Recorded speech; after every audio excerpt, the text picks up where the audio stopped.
কই গো, আজ উঠবে না নাকি? কাল ঘুমানোর আগে তো বললে সুজন মাঝির কাছ থেকে নদীর টাটকা মাছ আনবে। সকালে ঘুমের সাথে সাথে কি খেয়ে ফেললে সেসব কথা? ওগো, ওগো শুনছো? আহ এদিকে সূর্যের আলো চোখে, ওদিকে বউয়ের ঘ্যান ঘ্যানানি কানে। জীবনের আর কিছুই থাকলো না রে, জীবনের আর কিছুই থাকলো না। আহ হ্যাঁ গো, শুনছি। কি গো, নদীতে যাবে না নাকি? বলেছিলাম আজ গ্রামের গরিব কিছু বাচ্চাদের খেতে দেব। সকাল সকাল নদীর টাটকা মাছ এনে দেবে। সে কথা কি ভুলে গেলে নাকি? আরে না, ভুলবো কেন? এই তো যাবো আর আসবো। আমি এক্ষুনি যাচ্ছি।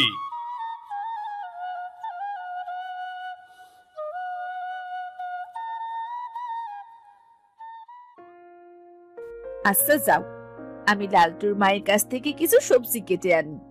তুমি মাছ এনে হাটে গিয়ে জলদি করে মাংসটা এনে রেখো কিন্তু।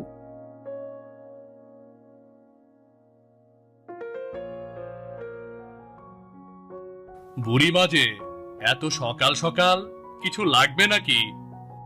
হ্যাঁ রে বাবা, কটা পানের খুব দরকার ছিল। পান ফুরিয়ে গেছে, হাটে যাবার জন্য আনতে পারছি না। তোমার ছেলে থাকতে এত দুশ্চিন্তা কিসের গো বুড়িমা? ওগু, বুড়িমার জন্য হাট থেকে আসার সময় কিছু পান এনে দিও। আচ্ছা আচ্ছা, বেশ। এখন আমি গেলাম।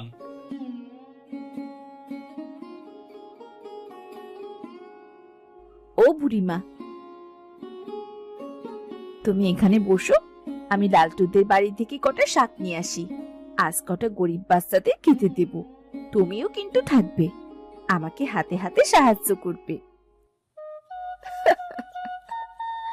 আচ্ছা বেশ বেশ, তোরা দুজনেই কত ভালো। দোয়া করি উপরওয়ালা তোদের একটা সন্তান দিক, তোদের ঘর আলো করুক।